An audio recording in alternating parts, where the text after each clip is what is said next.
Hi, my name is Julian. You're about to watch a coaching session I did with WastelandMedic, who was kind enough to let me show the coaching session. If you like it and would like something similar, please feel free to contact me on the information below the video. I'd love to hear from you and coach you as well. If you have any feedback and thoughts as well, please leave a comment and enjoy. So, what would you say is like your goal? Do you have like a rank you're trying to get to? Are you trying to like learn every skill? Like, what would you say is like your first immediate goal? Oh, step at a time on rank. I'd like to get to platinum, and then I would like to get to diamond after Mm. that.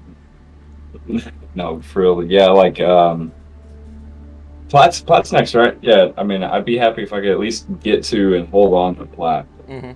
And do you view French as like the civ you want to work without all the way through?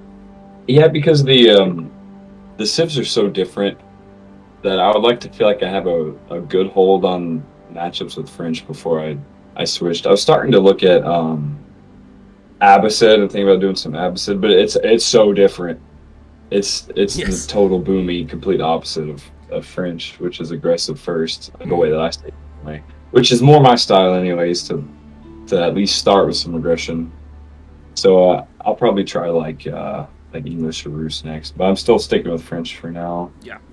I mean, I've heard like a bunch of different opinions on how often you should be switching civs, and the one that I definitely agree with is you should have one civ that you work up to like high diamond before you really start branching out. Because if you just focus on one civ, it allows you to understand the civ, but also allows you to understand the game better.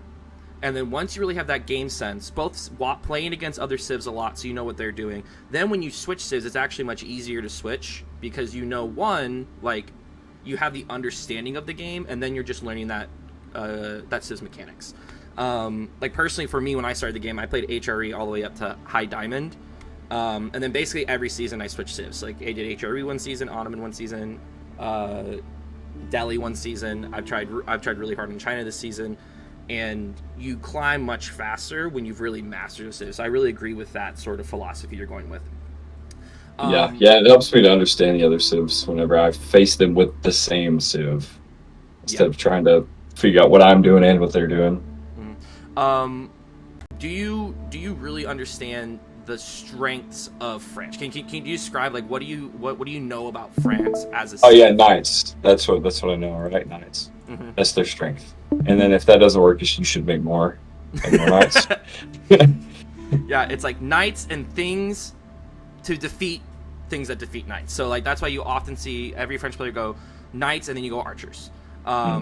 And then if you hit castle, you go knights, arbalètre, and then you go maginot. So it's like, yeah, that's the big thing. Do you understand the soft strengths of France, like the civ specific bonuses of Yeah, yeah, France? yeah. The free attack upgrades, cheaper drop off things. So I Mm, refresh my stuff, and the fact that I'm the aggressor, I tend to reach out and just go to random deer patches and stuff, and I that's the usually right don't move. have any trouble. Building things around the keeps causes production to be cheaper of those units. Hmm. Yeah, I would say the last thing is, I noticed you did it, so to me you understand it, but something to really keep in mind at all times: the influence of the keeps, how getting up a keep early in castle around archery ranges and stables really helps your production in castle. Yeah, there's Um, a lot of times by the time I have a keep, I have a like just a blob of production buildings oftentimes, so I don't mhm. really have a good spot for it. And then by the time I build one up, sometimes I don't actually put them around it because I already have quite a few, you know. Yep. Um, and that leads to the last thing, which is, of course, you produce villagers faster. So going 2TC is a really, like you said, one of the strategies you like to do is go 2TC and then kind of react from there. Really strong move from the French player, just because you produce so many vills. I mean, I feel like every time I play France, if I see them go 2TC and I haven't done damage, I immediately feel behind. And that's really powerful for that civilization. Um, what would you say are the weaknesses of France, though? Like, what do you think your opponents are trying to do to you when you play French? Well, they it seems like everybody always has spears immediately, and then they start outposting and make it hard for me to do damage, and then I end up with a swarm of flies of archers and spears in the Mm, face. I yeah, think that like early aggression. Well, I don't know. It seems like half the time they'll try to turtle and boom, and half the time they'll take their defensive their, I don't know what you would call it, their defensive aggression and make it offensive with. Mm-hmm. So I'm back there booming, and all of a sudden I'll have what they were defending in my face. Yeah, it's that like push pull, right? That like if you don't time your stuff correctly, you're booming. All of a sudden, you have an army too big to stop, or Yeah. you lose too much on an attack, and then they roll back onto you because you've lost your forces on a bad attack. I agree. I mean, a lot of games are almost like, are completely based on when you attack, how you attack. Do you take the right fight? And that's what makes this game like dynamic as it is, because you can feel like you're ahead, or you can feel like you're behind, and then it can flip like that, just depending on like one or two decisions. Yeah, I would say the last two other weaknesses that you should keep in mind, especially as you climb and you experience more experienced players who do this to you. The opposing player knows that you want to go out on the map.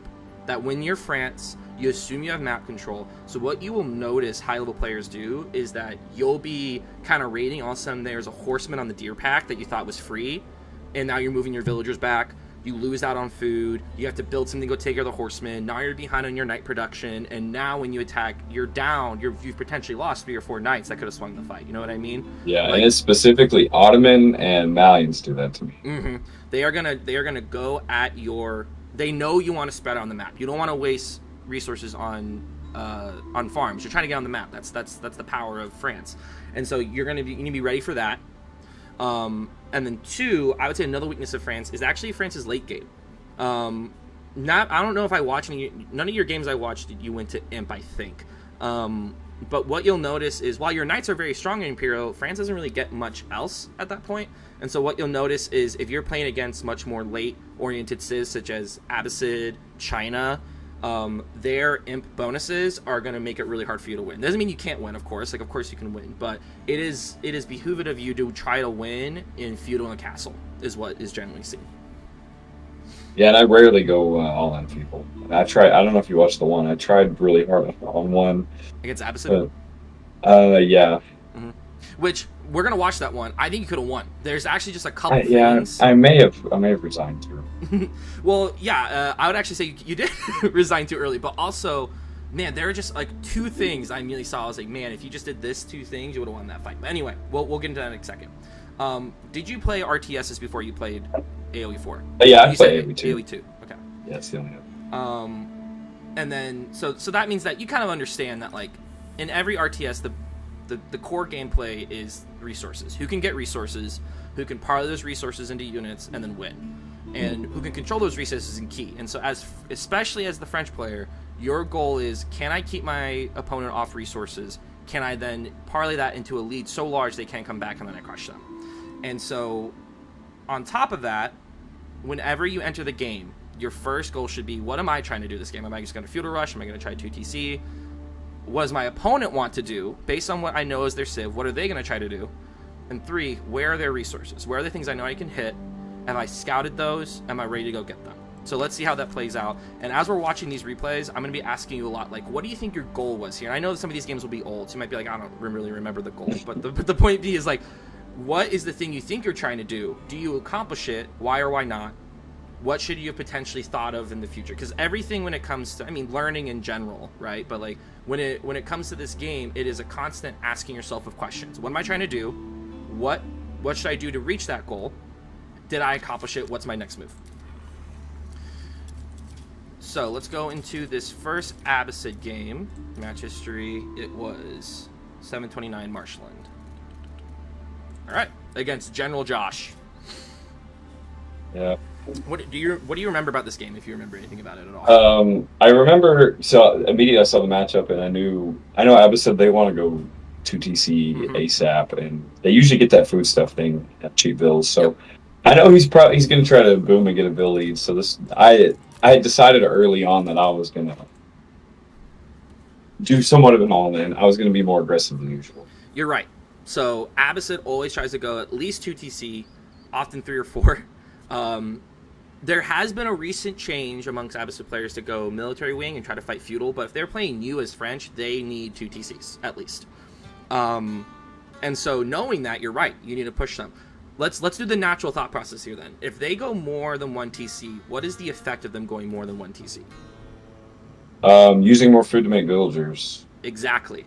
So, but their villagers are cheap as dirt depending on the wing That's they true. took. So. But if they're going to maintain their vil production as well as build an army to fight you back, they are going to vacuum food. Even if they don't need as much of it, just having more vils on food will vacuum food.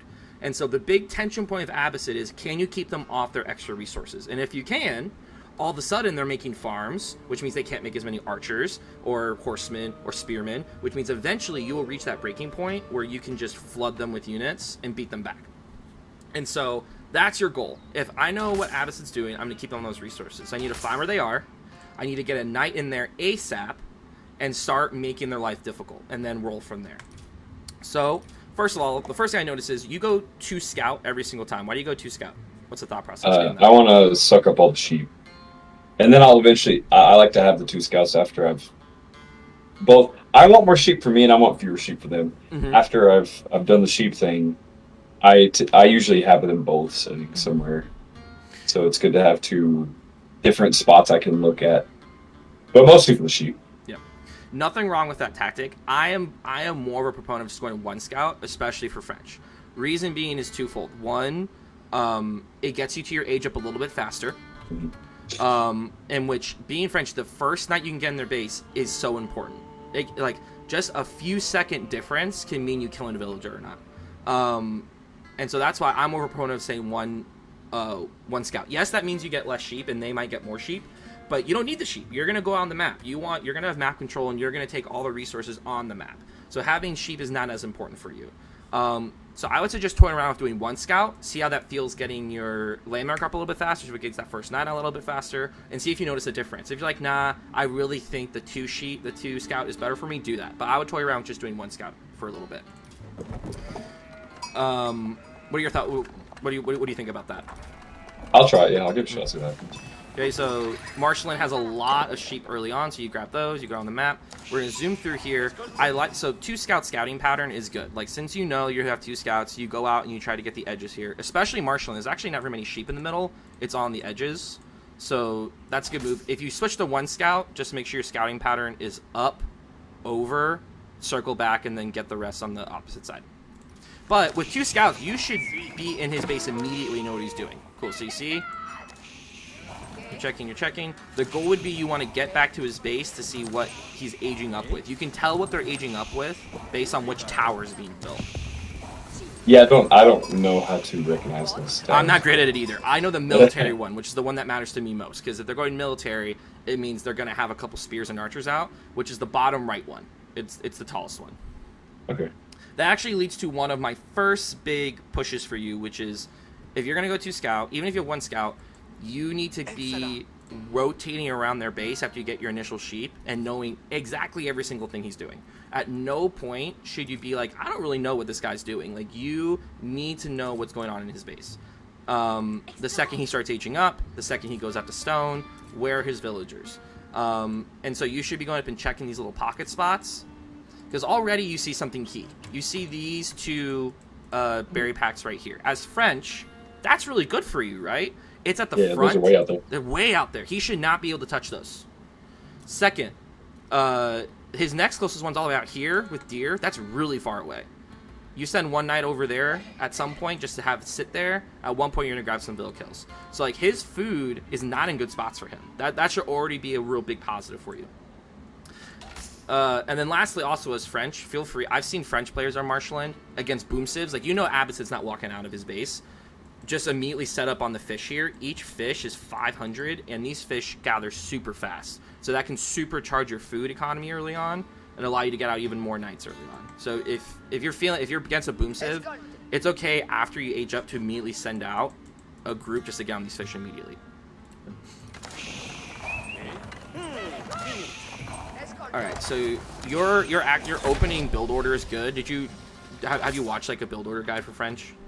I've watched a couple, and I've seen some static ones on a couple of websites. I pretty much go 7 food, 3 gold, everyone on food till age up, and then I try to get to 12-6, 12 food, 6 gold, and then 10 wood after that at some point.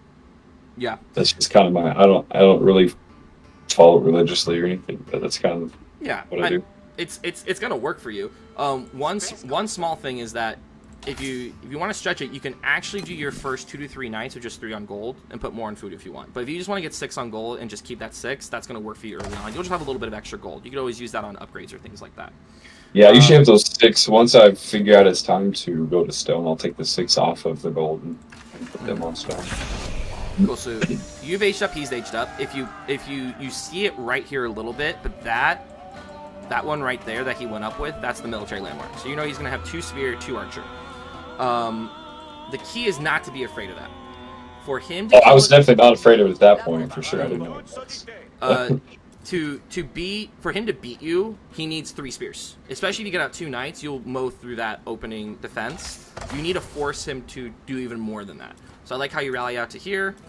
And your first goal should be you need your scout glued on his stone. So you know he's absolutely wants to make a TC. You need to keep your scout glued to his stone so you can see when he moves, where does he go to. But your knight should hit that stone before he even moves off to his TC. You put him back on food. Send out a knight. It gets caught up with the scout, and then here's the first mini mistake. Your scout runs away, and then your knight sits here. No, I didn't even know that. Mm-hmm. Do you keep your production on a hotkey? Sometimes. I know, or yeah, my hotkey. I have Shift L for stables. Interesting. And sometimes I'll put them on a control group. Yeah, I would just put tap 3 or whatever. Yeah, I usually put mine on 3 or 4, depending on how many different control groups I need. But what I've noticed is one of the weaknesses I identified in myself that really helped push me up was I would stop making units in combat, or like in high tense situations, high APM situations. Keeping it on a hotkey, like 4 or 3, allows you to just tap it, build more units, rally to where the fight is, and then go back into the fight. So that's just a small thing. We're going to see that play out later when you get a bunch of production, but you're not using all your production buildings. Second, the second this knight pops out, it needs to be put on a hotkey so that you can flip back and forth between it and your scout, and you would have noticed way earlier that your knight stopped moving. Yeah. Because this is the sort of like small thing that rolls. Your knight should be at this stone about now and hitting his stone. Did he tether onto the scout, and the scout, he lost line of sight of the scout and just didn't know what to do with it? That sucks. Which I did not know that happened. Which you're like, if you look at the camera view, you're focused on your villagers. You get the second knight out. You're putting your sheep there, and then you realize, wait a second, my knight's not up there. and then you notice that they're both sitting right here. But small thing, like get your scout a little bit farther up so you know that he's on the stone where he's at. Get the second scout back here, because his next natural movement is he's going to use these. He's going to have them on berries. So he has to move the sheep, and you can even hit the berries before he gets to that. But that slows you down a little bit.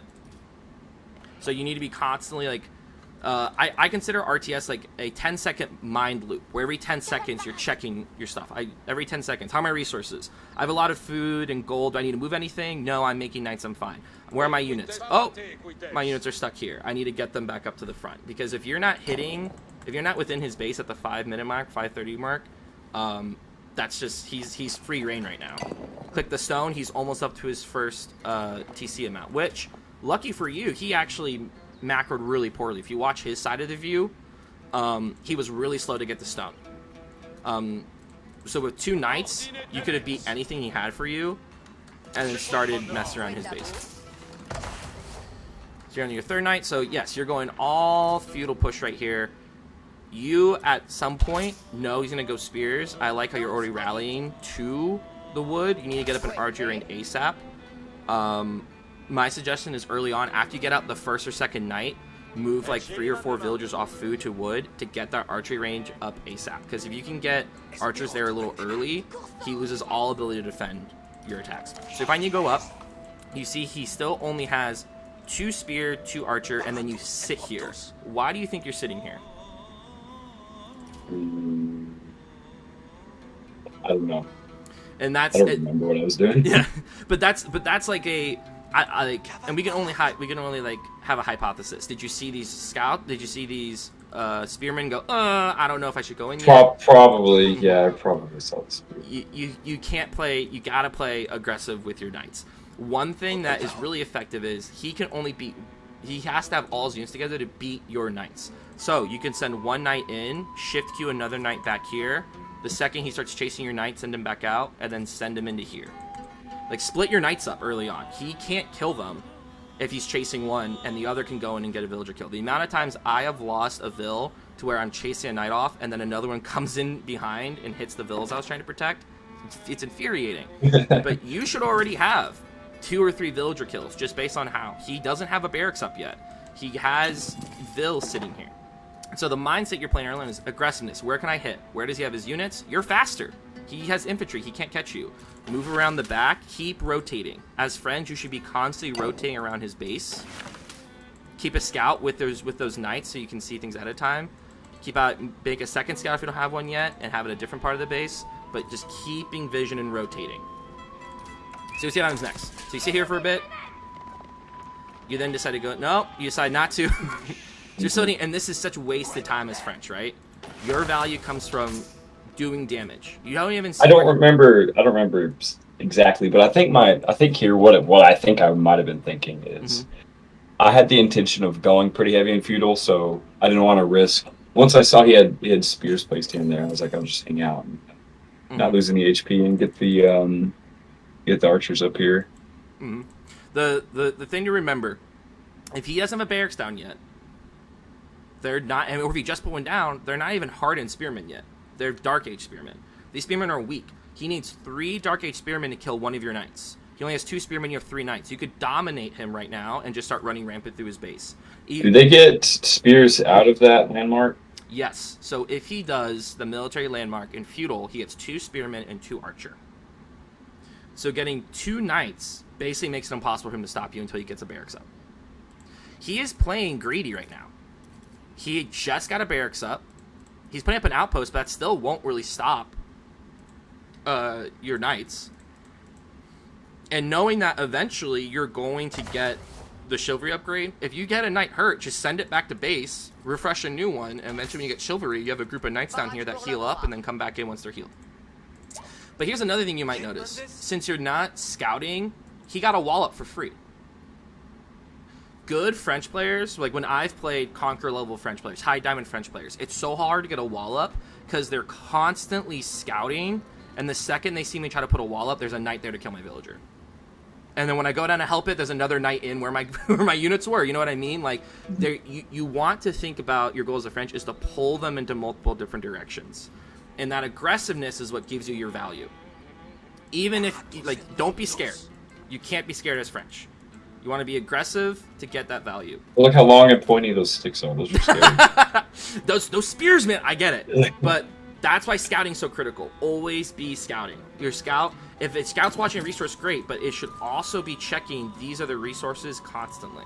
And if you're someone who struggles to keep a scout somewhere, just send a knight there. Send a knight right here and have him sit there. And then when a vill comes, kill it. Or if a spearman comes and the alert pops up, spacebar takes you to an alert immediately. Get the knight out of there. But if I know I only have 1 scout, I will often send 1 military unit to places I know they're going to go. So when they do show up, I then send the rest of my horsemen or knights or whatever I have to take advantage of them going out on the map. Sweet. So we're going in. At this point, you're just letting him boom now. He's booming. You're still sitting here. He still only has 3 spearmen, 2 archer. And this is the thing. You've kind of built up his numbers in your mind. You have 7 units, but your military value is more than double. So use, and what, like, I'm not going to repeat this point, but scouting is key. He got up this town center for free. This is a town center you could have killed or stopped being put up, or at least taken out a bunch of villagers in the process. And now he's getting a free resource. And he's blocking up his other side, reducing the avenues for you to attack him. So you've let him kind of wall up. Cool. Well, that's fine. He's walling out the food. It's good. True, but you don't even know when he goes to food because you don't have anyone over there to check. But Abbasid also, you know, they're going to want to protect themselves. He gets us up. So now we've lost our ways to go. He kills your scout for free. I do remember that part. That was sad. So now, okay. All right. So we're going to build up our forces. Let's see home base here. You got archery range up. You still have your landmark, but you're not producing knights anymore. You're moving onto the map, getting the boar. I love that. Let's check your villager splits. 10, 8, 6. Do you know how many, if you want to produce archers regularly, do you know how many villagers you need on wood? No, I don't know. Anywhere from 8 to 12, if like depending on if you have the double broadaxe. Which leads me to, early on, you should be trying to get all of your upgrades, especially if you're going 1 to C, he's going 2. These economic upgrades are huge. I'm glad you got wheelbarrow. If you go on the map without wheelbarrow, it's so painful. Your villagers move so much slower, and they're not gathering resources as well. If you go on boar, or if you go on deer, get survival techniques. It matters. It really, really helps. And since your upgrades are cheaper, getting all of your economic upgrades while you're building up your force really pays off, especially because you are going to produce villagers faster. I also noticed a few times you tend to lose villager production. Do you notice that? I'm sure that I'll click back to it and see that I don't have any queue. Do you have a mouse with like the side buttons on them? Yeah, I got full 1 through 12. Mm-hmm. I have select all TC on one of those. Yeah, I keep cycle TC on the side of my mouse, and I will just constantly click and cycle through my TCs and try to keep 2 or 3 villagers queued up as much as possible. Because every time you don't make a villager, that's a huge economic loss over time. But then you might have checked UBC where Miss Macro we have a lot of food. So the idea here should be, well, if I have a lot of food, I'm going out on a boar. I don't need to put any more on food anymore. Keep going, switching back and forth between gold and wood, especially if you want to stay in a feudal fight. But spend your resources. What you'll notice about the top level players is they have 0 resources until they decide they want to go castle, and then they build up. Because if they're going to go feudal, they're going to commit to it and build units, and never keep extra resources if they don't need to. So this should be spent, and by now with the amount of villagers you have, you're hitting above 30 villagers, you should be creating more production. Another stable, another archery range. You'll need about 12 villagers if you want to keep building production and archers. Okay, so you're building up. So sitting here, where are you going to attack? Are you going to attack the TC? Are you going to go back to the resources? Where do you think is the best spot to attack here? I don't remember what I did attack. I guess the best spot... I don't know. I have no idea. Mm-hmm. I know he's got a TC in the front, and he's got the gold kind of in the front on the side. Mm-hmm. I've scouted that wall. I don't think I've scouted the other wall.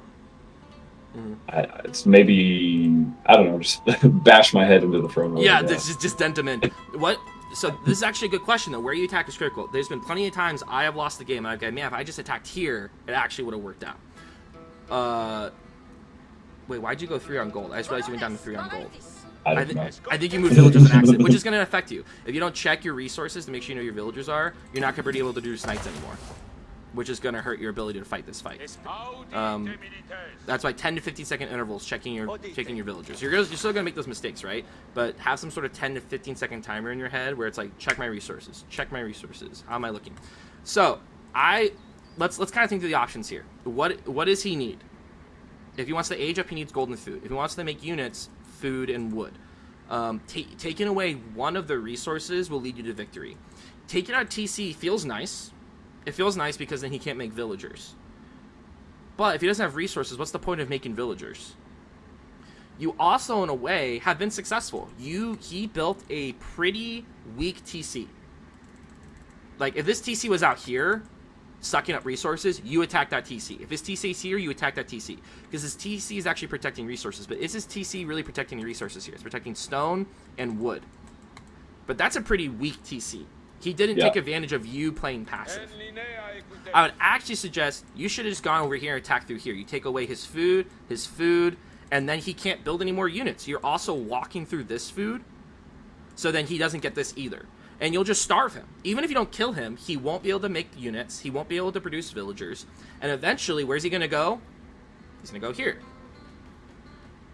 So a good move here is to ask yourself, where's my best time to attack? What can I take away? Food or gold is always the best to take away. But if you really want to kill him in feudal, food is the key thing you need to take away. Okay? I'm going to attack his food. And I'm going to think, if I take away his food, where does he have to go? So before this attack, send one knight up here, because I know he has to go here if he wants food, and then I attack his food. I think your attack becomes a lot more successful in that instance. Does that make sense? Mm-hmm. Any questions so far? No. Cool. So, cost of production in a feudal fight's important. We talked about that. I'm just looking through my notes here. I put Y3 on gold. I was very upset by that. I'm sorry. No, don't apologize. The amount of times, literally, I played a game yesterday where out of nowhere I didn't realize I somehow shift-clicked all of my vills and I sent them onto one resource. I didn't notice till a fight had started that I had almost 80 villagers on wood. I had to send them all back to food. No. It's so bad. I almost lost the game because of it. I mean, it happens. Cool, but now you probably at this point realize, oh, I'm on a bunch of food. You moved off into wood. Getting a market down helps just to balance those resources out when you make that mistake. But we need to be constantly producing knights and archers while you're getting these up. So you get 2 rams up. A good idea if you're trying to push a TC is at least 3 rams. So you get 3. You go 4 rams, okay? I don't remember having made 5. There's number 5. Okay. Okay. We're going for it, man. We are going in. This thing's going. And I think from what I recall, he ages up like right when he picks a new attack. So I was like, all right, well, we better just go now. Which, don't be saying, already he actually only sent, this was smart by him, he sent 1 vill out to check the food, and he's going to realize in a second he's not out here, he's going to send more in a second. But here's the thing, French as a civ is probably the most equipped to fight feudal into castle because of your knights. I have seen pro players win games after their opponent's on castle and they win 5 minutes later just because they have so many knights. Your knights can dent in men-at-arms. Your knights can beat almost everything they have, even other knights, and if you have more numbers in them. So don't be afraid that if they hit castle and you have an army ready to go, push in. I'm glad you pushed in, which shows that, like, you know that, like, if they go castle and I have an army, I gotta go now.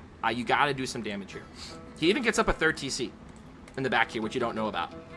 Yeah, he has a lot more I see how many more villagers he has. He has, which is, once again, is all right. In fact, you should probably have about 50 vills at this point if you hadn't forgot to make vills. But look at this. He even goes out on this food here for free because you didn't keep scouting around. I'm going to emphasize the scouting here because if you read about top players, the thing that sets them apart is they always know what's going to happen because they're always scouting. So nothing surprises them. Sweet. So you decide 5 rams, no way you can stop me. Now, let's see your numbers. 13 archers, 10 knights. I'd like about double the archers right now. With your food, if you were to take this food and spread it out equally and use every single part of it, you should have double the archers and probably a 1/3 more of the knights. Which would have meant you win this fight. So always watch and recalibrate. I see you do, because at one point you moved some food villagers onto wood, because you know I need rams. You should have done the same for gold, so you could just been pumping out knights, and you need more production. The amount of times I have lost games when I have 1,000k of each resource, but I don't have enough production to use it, it's painful. So as you're getting up like vill numbers, keep adding in production. So you're gonna go in. So let's talk about fight mechanics here. When you go in with your 6 rams, I should see your knights kind of roaming around. You should be trying to target fire archers onto spears. You build more production up here, have an all-in move because he comes out and takes us out. You go in. I like how you hit and then you immediately get off the spearmen, but he does not have enough spearmen. Like, he needs 2 to 3 spearmen per knight that you have. He doesn't have the numbers. The archers come in, start picking them off. You go immediately, got to kill these camels because these camels are going to destroy your knights. You're looking great. This is actually a great spot. You take down the first TC, all your rams are intact, and he's throwing vills at it. You move in, you keep kind of going in and out. Here's your options here. You have 2 options. You either sit here, you step back with your knights, you keep your archers up, and you just let your rams do their thing. And whenever he comes up with vills, you send your archers up, and your archers are poking, like killing the vills as they do that, right? You got all your military upgrades, awesome. Your other option is you send your knights into the back here. You go, he has no more spears. I'm gonna go kill vills. And you send your knights back here and you just start killing everything back here because he can't garrison them all, you know what I mean? That's your 2 options on this fight. So you go in, you're sitting here, send your archers up. Archers are too far forward. Keep your archers back because his archers can't kill your rams, right? You should be keeping your archers right here so they can kill any vills that come out for these rams. Rams still going in. Now here's the thing. Uh-oh. You have 6 archers standing here. And yeah, I guess my further back archer range, I guess, is all there. Because what happened is you built more production, but you didn't queue them all together. So you have 1 archer range is not going, 1 that's rallied here. So if you do make archers, so they sit here. And then you have this one and this one rallied forward. So whenever I build production, that's why I like having a hotkey. If you have a hotkey 4, whenever I build production, you shift and double click on each of your production buildings, control 4, and that puts them all together. So whenever I build production, I make sure to add it onto my hotkeys so they're all rallying together. And then when I start a fight, I rally it to where the fight's happening. Especially if this is an all-in. If this is just like a poke fight, don't do that. But if your goal is I'm all-inning, all your units should be going to the front. Because if you had all your archers up here, you win. Yeah, I didn't notice that. That's... If you rally, if you're constantly building knights and rallying archers up there, you win. Look at all your resources. One thing, you also have 1,600. You have 1,600 wood. I may have overcompensated. But that's what happens. Food. You have to be careful on that. The one thing I realized is with archers, I mean with wood, to catch up is nice, but really you only need about, if you want to get farms down, you need 20. If you want to just produce archers and more production buildings, 16 until you get a lot of archery buildings. But the one big mistake we make in lower leagues is we overcompensate when we're trying to get resources instead of setting a good number and trusting you'll get the resources as it goes. Because then you lost food, right? And 5 on food's not going to get you anywhere. You're going to run out of food quick. But that's also what I mean up here. You should be all over this. Look at each one of these is 5. I don't know that I've ever taken fish. It's so good, man. It's so good. Anytime I've played a boom civ like not Ottomans, I'm sorry, China on this map, and I play an English player or a French player, they are up here taking fish. Because French players and English players know they're aggressive, they know they're going to be on the map, and they hoover these resources, and it gets them such a lead in food. So that's a thing to keep in mind for Marshall. Yeah. So you notice these, I love this. I love that you walk up right here and you see these and you're just pop, pop, just taking out bills. Boom, pop, pop, pop. He runs out here. Yep, and then the I only noticed reason he wins is because he still has all his bills out here. And he has bills out here. If you had checked his resources or had cleared this first before you went in, he's lost. He can't produce anything. He has 5,000 food right now. The only reason he's not stopping you is because 1, he doesn't have production because you killed it. He put it all up the front, and 2, he doesn't have gold, so he can't make gold units. But if he can get gold, which he has right here, or if he had a market, which he just got, and now he's going to sell his food, he's going to start being able to produce with you. But you both should be in better positions based on what the decisions you made. But if you cleared his food, he's done so. He loses. So we're just going to speed watch the rest of this because we know what happens. You get his main TC down, which is great. And then he sends in all of these drills. He sends them all in. And you don't have the units here to punish this. Because once again, you don't have the resources. You ran out of food and you shot yourself in the foot. You have 5 guys on berries. But they're trying to hold it down, man. Those 5 guys are... Yeah, they're picking those berries. They're making a nice dessert out of them. But it is so hard to be like mid-combat. Be like, I'm okay. I'm not going to die in this moment. Click back. Grab fills. Put them on these fish. Check back to the combat. Like, the people who can balance out their eco while these fights are happening are the ones who are able to win. But you kill a whole bunch of villagers. Let's see. Where do we think we're at here? You're up 13 vills. Oh. You killed 45 vills. This dude is dead. Like, as long as you just keep producing or rush castle real quick, you win. Which is why when I was watching this, I was like, oh shit, he's gonna lose this one? Like, he's gonna... So he sends out some gulams. Your knights can beat gulams. So once again, you lost all your rams.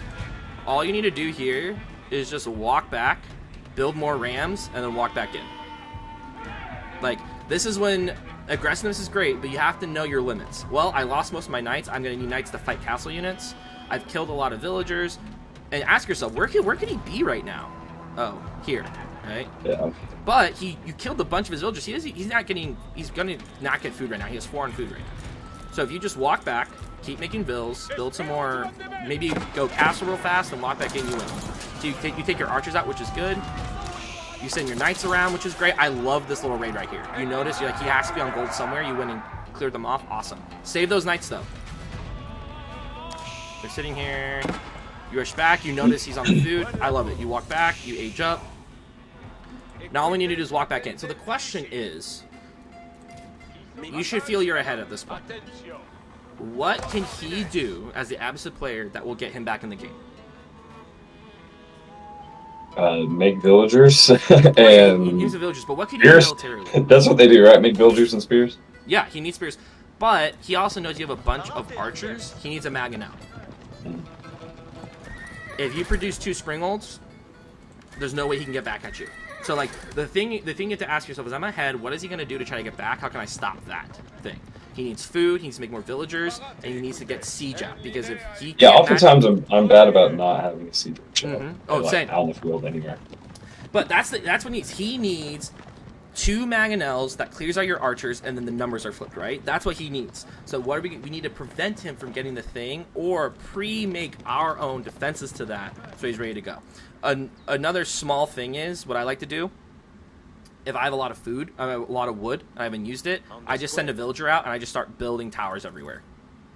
Just shift-click towers, and especially in these no-site forests, like you know what I mean.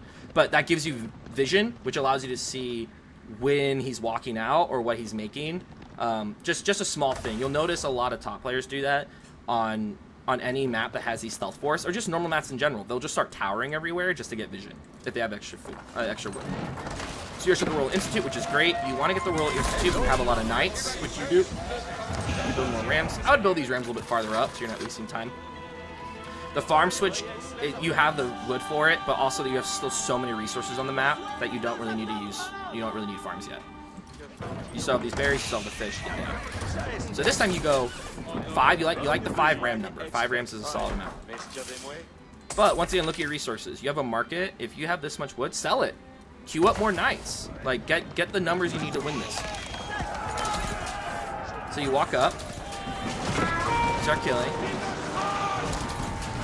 Ooh, you get into the villagers. Nice. You're ripping up these villagers, and then boom, you see, what is this? What does he have? Tons of gulons. Shit ton of gulons. Mm-hmm. What should your first reaction be? Send the knights. Send knights, or get out of there. Well, I sent the knights. Yeah, get out of there would have been a good idea too. So here's the when to take a fight. I forget who I was watching. I think it was BC. Like one of the top players was like, you know what separates the top players from the mid players? They know when to take a fight, and they know when to run. You are ahead, so you taking the right fight is critical. It is okay for you to go, shit, that's a ton of gulons. I have a lot of knights, but I mean, like, that's a lot of gulons. And if he surrounds me with gulon's double attack, I might lose this. It is okay, and I have archers. My archers aren't going to do shit to that. It is okay to just run away.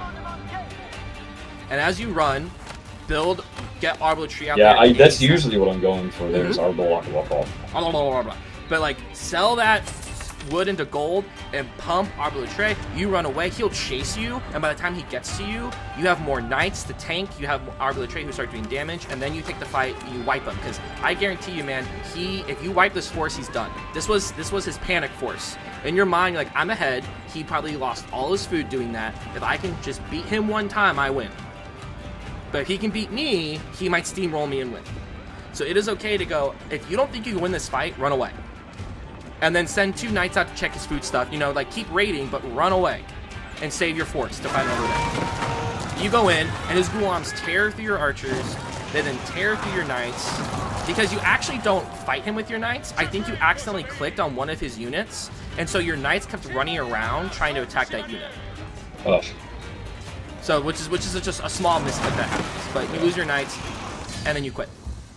And honestly, I don't think you needed to quit. I think you could have got enough defenses up to hold, but I also understand the frustration. Be like, fuck this, like it just. Yeah, I thought I was dead, honestly. And he said something afterwards, like he was like, "Man, that might have been a little early," and I was like, "Oh." But yeah, he played greedy, and so like the things to pull from that game. So watching that game, what would you pull from that as like things you need to do next time? Be more active with my knights. Mm-hmm.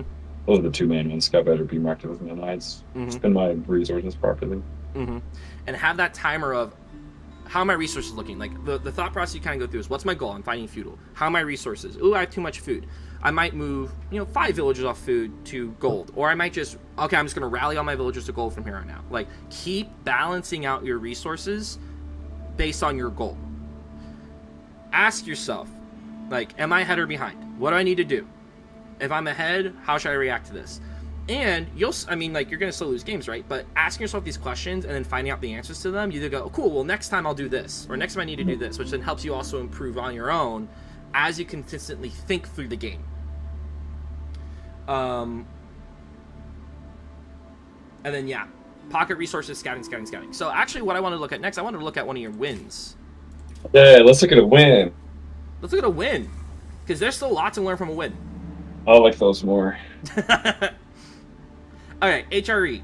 What does HRE want to do? You're going to this game. What do you think they want to do? Eco. They suck up gold. That's all I know off the top of my head. Eco infantry, make knights in castle. Yeah, he wants to go Like castle. Which is what I think the several HRE players have done. All of a sudden they're castle, and I'm like, what? They can get castles so quick, like insanely quick. Especially if they do what's called a naked castle, where you make no units. They should not be able to naked castle on you. Naked castle sounds like a pretty good time. Yeah. Yeah. You want to make it a bad time, though. Oh, okay. But, I mean, with their Ark and Chapel, they can gather so much food so quickly, they can get on gold, and they can get to castle.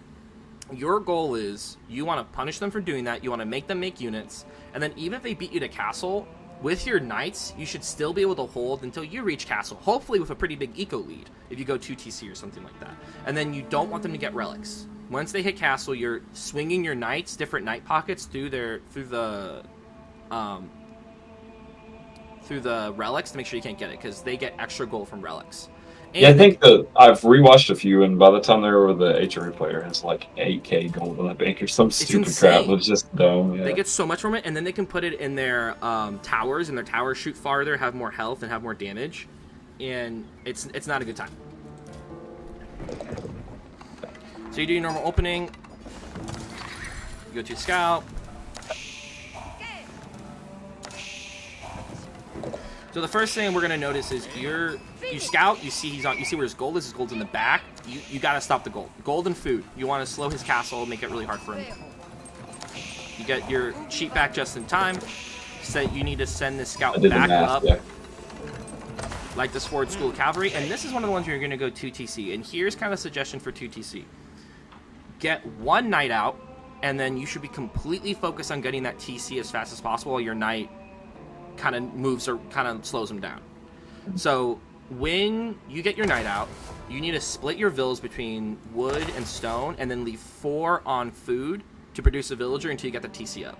Because the faster you get that TC up, the more it's going to benefit you, and the more that you're going to be able to survive if he hits castle and you're so feudal to then get to castle yourself. So the quick TC is the key here.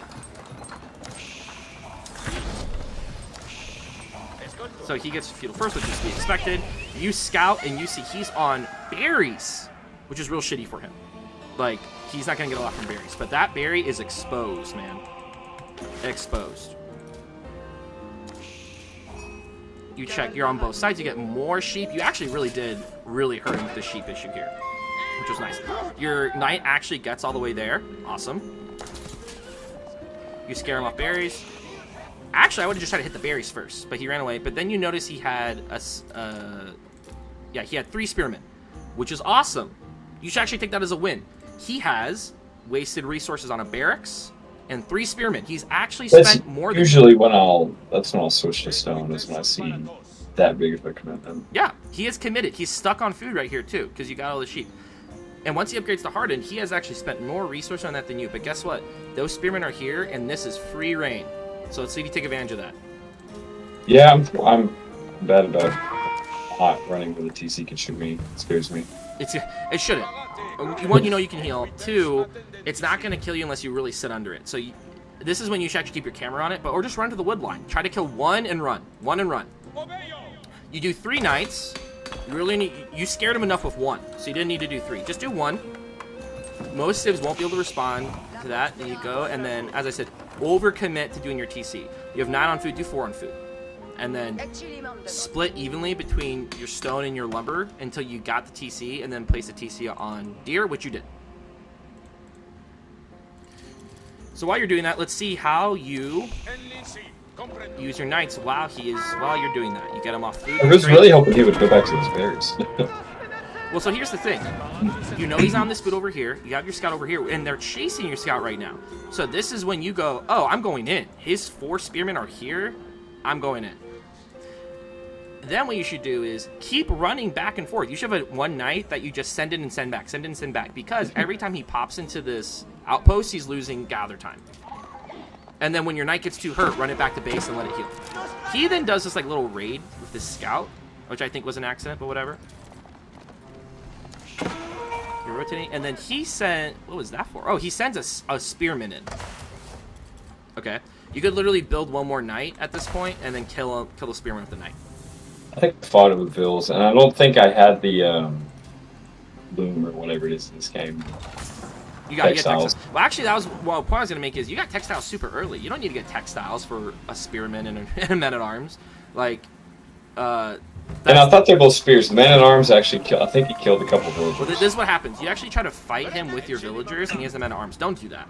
Like, only fight with your villagers if it's like one spearman or one horseman. Just run them back. He'll chase him into the TC and he'll die. You just run these guys back and build your second TC. It also would have been helpful if you got up a mill and get wheelbarrow. If you know you're gonna go second TC, getting a wheelbarrow before you do that's really, really helpful. Because they move faster, which means you're less time waiting to get it built up. You're still rotating. You do a much better job actually rotating your knights around as you're in checking. I love that you actually left your scout over here. I wish your other scout would have lived, but you just run in here. Just hit the wood line out. He sent his units forward, so you know you have free reign. Losing that knight kind of sucks. But you do get a Vil. And then run the other way. Oh, and then that's a hell of a spearman. that was great value for him. That really sucked. Yeah. But like hit and run the way. I remember I looked away and all of a sudden my knights were not. If you're gonna do that raid, watch it happen. Hit it, run back the way you came, and then check back and do your eco fixes. And like send your knights really far back, and once you do your eco fixes, go back and do another. Send your knights back here, check your eco, then send your knights in, send them back. Like have that kind of be your back and forth until you actually have a force to go fight them with. You get TC up, you get an archery range up. You move on to berries. Do not move on to berries. If you have map control like you do, try to go deer as much as possible. Save berries for last. Berries are the worst gather. I know it's a little bit of a walking distance, but you're gonna way more off deer than you would berries. Or just send them to these deer. Have them all in the same deer pack here if you need to. You're getting back on gold, great. You see this, which should be red light. Like, I need to go hit this immediately. Like, if you see them go onto a resource, you know he's desperate. He doesn't have food here. If you stop that, he can't age up. But you lost your knight, so you can't do it. He comes in again. He's actually like pretty aggressive for an HRE player, which is actually working for him in this instance. Yeah, just get out like 2 archers and don't send your knight in. Oops. Yeah, but I mean, if he attacks with spearmen, 2 or 3 archers, fix that. You lost your scout too. And this is one of those things where it's like, you see what he's actually kind of doing to you. The more red pings, the harder it is to see everything. That's what you want to do as friends. You want to create so many red pings on the map that he can't really respond to them. I just didn't like that knight. That was Roger. Losing knights, it's like as a French player, you can't lose knights. You got to keep your knights. If they get hurt, hide them in the back until you get chivalry. But your knights are your most precious resource. Send them back out. Your goal here should just be to get them to go back into the thing. You run away. All well and good. You have 31 on food, so you're pumping towards gold. At this point, you can start sending these guys to stone because you know you're going to be going castle soon, and you can start building up to the keep. Let's go to base production, base building here. When you're building your base, you want to set up your production early on so that a keep can fit in your production. So in this case, knowing that these are right here, it actually would have been better to put your school cavalry here, and then you just build your archery ranges and stables around here, and your keep goes in the center. So pre-plans, like if I know I want to set up my production buildings so that if this goes castle, I need a keep. I have a nice little spot for it to hit all my production buildings. Because you're probably never going to go infantry. So he hits castle. This should tell you, okay, I should send this knight to this relic, this knight to this relic, this. Yeah, I didn't even. I think I even did anything with relics. It's fine. But that's HRE relics. You did catch him building this wall, which was nice. I don't think I ever build walls. I think I can think of one game that I built walls. I did the open wall. You need to start doing no that. wall challenge. Yeah, the no wall challenge. It's fun, and I and myself often am a partaker of the no wall challenge. But if your goals hit flat and then diamond, you're gonna get people who are so good at raiding you with like 2 or 3 horsemen, 2 or 3 knights. They'll send 4 men at arms, which can do damage. So one thing that's actually kind of smart to do, if you're getting map control, and you know this game's evened out. Like at this point, he's gone castle. You have the eco lead. You should have more vills. Let's check vill counts here. Yeah, you're up 21 vills, 22 vills. So you actually kind of have this in the bag, as long as you don't let him rush imp. That's the whole point, right? But this is a great time to go. Okay, I have 283 wood. I'm gonna take a villager and just build a wall here to protect my TC. And make sure it's hard to raid here. I can build a wall here, here, here, and just connect them all the way through. And just sending in Vil out to do it in this downtime, ensure it will potentially save your life later on if this game goes long. Let's see, you get eco upgrades. Get eco upgrades. It really, really matters. And they're cheap. So what do you do? I don't really understand the 2 different wood upgrades. Which ones? The wood. The wood upgrades? Oh. Okay. So this one I don't know the difference. I don't honestly like AOE 2 you have 1 wood upgrade per age, but this one is. Let me help you. Never get this one. It's useless. Oh, I get it sometimes. I mean, like, it's really cheap, so it doesn't matter. But basically, so it takes 4 chops to knock down a tree before they can harvest it. So if your villagers chopping, they can't just get wood. It's like how they have to slaughter the sheep or slaughter the deer to start collecting it. It takes 4 hits. This makes it so it takes 2 hits. The reason why it sucks, though, is because you often have 4 villagers knocking a tree down together. So if 4 villagers hit this tree at the same time, it's knocked down. So it's useless. This double broad axe is good because it increases it how much you gather by 15%. The speed at which they gather it. Because wheelbarrow increases the amount they can carry, and the horticulture increases the speed. This increases the speed. This increases the speed. The general idea is, kind of the rule for thumb is, if you have, more than 10 villagers on a resource for an extended period of time, getting the first level is important.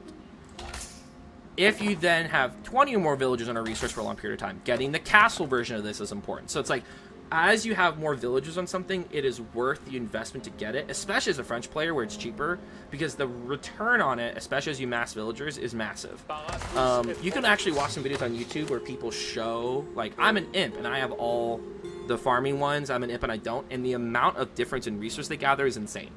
And can be the reason you win or lose.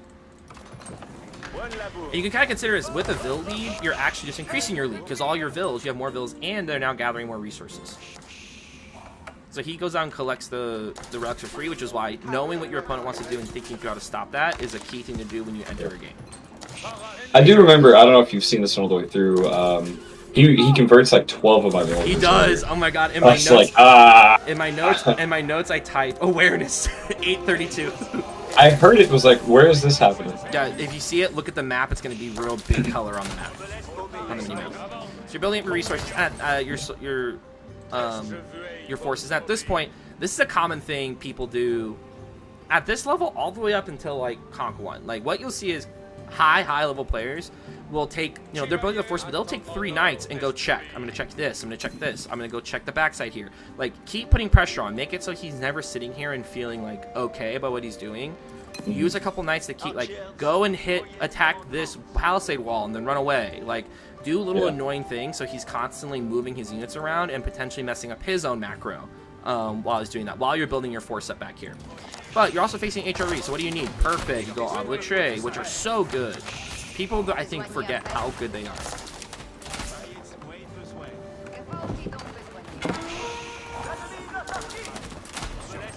You should be, if you just get a mass Oblitre, you win. So you build this keep here, and this is great because you should hit these 2, but look how much less space you have around it. Yeah. Because you put all your stuffs right here. He's coming up with this force, and he's actually trying to be aggressive. Like, he's actually the right mindset here. He goes down, and he's going for your resources. And then he catches you up here. Oh my god, no. You should have immediately just sent, like, 2 knights up here to go kill all these villagers, because you know where they are.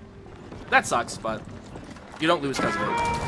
But you do, but see, one thing we struggle with in these levels is we always move our forces as one unit, no matter what. Yeah. 2 knights up here, you would have killed all of these. And then saving your knights down here. Because now you're going to losing your Arbor Tray. Luckily, you get your keep up. He loses all his forces basically to the keep. But look what he did. He sent 2 men-at-arms to go check resources. So I think a key thing to add to your repertoire is split off 2 or 3 units and go check resources. And you can even shift-click them through it. And just like, okay, like on the mini-map, I'm going to take these 2 knights, Shift A, boom, boom, boom, boom, and just check through the resources. Just to make sure they're not gathering for free yet. As French, you're always trying to be the aggressor here. Getting more keeps. And now your goal, so here's a question for you. Hit castle. What should your goal in castle be as the HRE, as the French player? Make army and siege. What was the last part? Siege. Yeah. Third thing. Oh, I mean, like always, you're always building army, right? You're always building army, unless you want to rush it. But once you hit castle, you know there's a chance that this game's going to go longer, and people are going to have to leave their bases. So I should, the relics, I should have thought of those earlier, and then sacred sites for another example. Especially for HRE. For Delhi, that's sacred sites. For HRE, it's relics. But everyone's going on. You should have tried to get the relics. You have the wood for it. The second you hit castle, if you can stop them, then you take the relics, and that's a goal he doesn't have. But you should. Your keeps are good. And the big thing for castle is I want to claim these resources for myself. What you'll notice high-level players do, and that I try to emulate myself, is when it hits castle, and you're even right here, basically. You're actually way ahead, but you might not know that. You're sitting here like, he's attacked me. I'm kind of sitting back. He took a bunch of my vills. The game considers you 1,000 points ahead. You should run up here, drop a keep, and start hoovering resources. So your goal is take all the resources that are in the middle and save these resources back here in case the game goes long. Because if you take those middle resources he doesn't have later. So you should keep these villas on stone, and then these gold villagers, rush them up here, drop a keep, and start taking the gold here. Take this, and then you can guard the sacred site, drop a keep here, take the boar, take the gold. Like, start putting up keeps to take space and to take resources. Because of this game, when Imp, all he has is these 2 gold and then his relics, and you will outproduce him. Does that make sense? Yeah. Take the resources and then save your resources for later in the game back here. And take space, because then you're funneling him.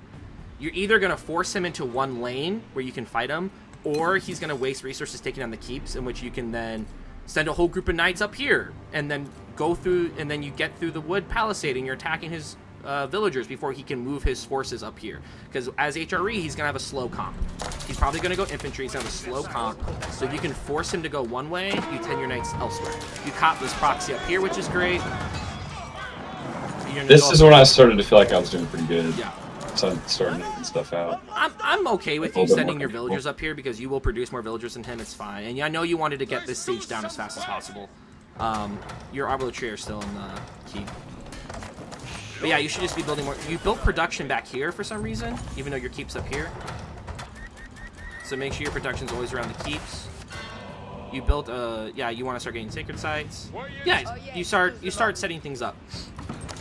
You destroy his proxy. You built a keep here. Why do you think you built a keep here? I think it was a space control thing, like an area. Other than, so I should have scooted it up a little. Yeah, scoot it up. Get on this gold. Like, what resources can you for sure protect? Because he could gather this without your keep stopping him. Yeah, put it on the major resources. But I like it.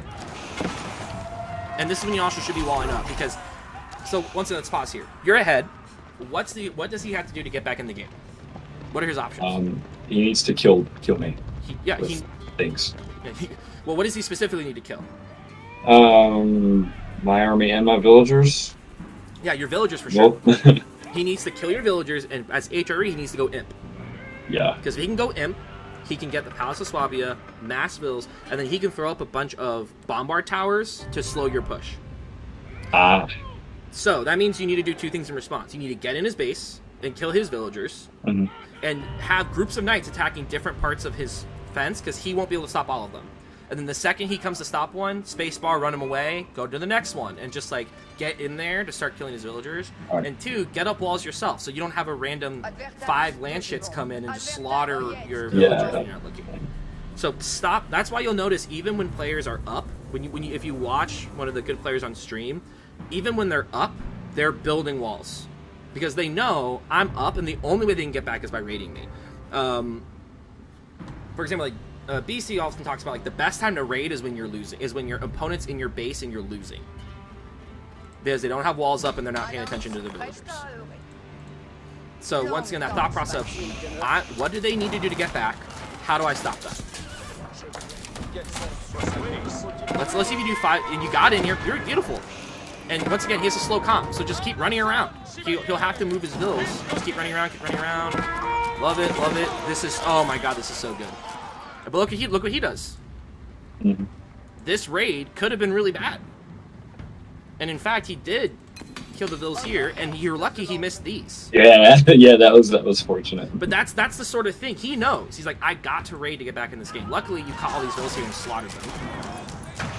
And I actually like this because people get kind of scared of TCs, but they're actually not that powerful once you hit castle and you have castle units. Like, you can siege them down. You know where his villas are going to be. They're going to be around the arcade. Just send them in. And at this point, you're so far ahead that you can just lose your knights killing these vills. Or just something that you can kind of do to troll is just shift-click your units around. So they're constantly doing these circles, and their units are just chasing. But at this point, you're still 20 vills ahead. You should technically be way more. But at this point, he knows he's going to lose. You send in your... I think you yourself... Knights heal, and now it's just time to... You saved your knights, actually. Beautiful. Right move here. You got the boar, which I love, and then it's game over.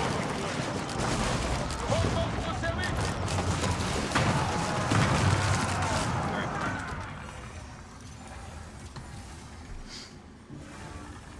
So from that game, what do you take from that game? The rating was helpful. I did do a great job, but I did a better one on that one than I did on the episode one of being a little bit more active with my knights. I need to wall at some point. Check the relics if I'm against HRE. Yep. Or should try to get them in general, but especially against them. And what's helpful is, especially in a game this complex, it's thought process. So like, if I am entering a game, what does my opponent want to do? What do I want to do? In the middle of the game, what's my goal? What do I need to move? What do I need to do to get to that goal? Because it's going to be different. Every situation is different. So we can't create, like, always do this in this case. You can always say always be raiding, but, like, asking yourself these questions. Am I up right now? Specifically, yeah. What do they need to do to win? What do I need to do to stop them? And so, like, asking yourself these questions will help you react. And then eventually, you won't even ask those questions. You'll just do that thought process without even thinking about it. But for a while, it's going to have to be a conscious thing. You have to consciously ask yourself these things. And follow through on them. So we've gone a little bit over an hour. I meant to look at one more game, but we sat a little bit on those earlier ones. I know you wanted me to look at an Ottoman game, but those Ottoman games, it's the same thing. You queued up villagers in one TC but not another. You weren't producing. You got way off track on your eco. You stopped raiding. Like, the problems in these games are very similar to the problems you had in the other games. Yeah. My overall impressions, though, so like to summarize some things I think will really help you. Macro. You know what I mean when I say macro, right? Macro. Yeah. Cool. Take care of your eco. So just have your macro be tied to your goal. If you're going to go all in on feudal, you need heavy food and gold with enough wood to produce archers, and then keep adding production. And then move those as you see them, but don't overreact whenever you notice you're off. That's why markets are helpful. Have military on a command key so you can keep flipping between them, as well as have your production on a command key to make sure you're always producing when you're still fighting. And then when you go to a castle, stop producing and go to castle. Aggressiveness is needed to maximize your strengths. Always be moving around, always be rotating, checking their resources, attacking and running away. You just got to be annoying as possible. And lastly, when you take a fight you know you can win. It is okay to run away. Oftentimes, if you run away, they might over-aggress, and then you beat them and you walk back. So, like, it is okay to be like, I don't think I can win this fight, run away. I'm going to keep raiding until I got my force ready to go. And yeah, wall up when you're ahead. do the things that make sure you stay ahead. Okay? Perfect. Cool. Any feedback for me? Any questions for me? No, that was great. I appreciate your time. I learned a lot. Awesome. I think I should be able to apply that. That was pretty good. Awesome, man. Well, I'm looking forward. I'll probably, I'll probably look at a couple of your games later on, see how they go. If you ever want to follow up, I could replay review one of your games later on. If you want to be like, hey, like I've played a few. What do you think? I can give some quick thoughts. Or if you want to do another one of these sessions, let me know later on when you hit like plateau something. Sure, you plateau again. But I really appreciate you giving me your time and willing to do this with me. I really enjoyed it.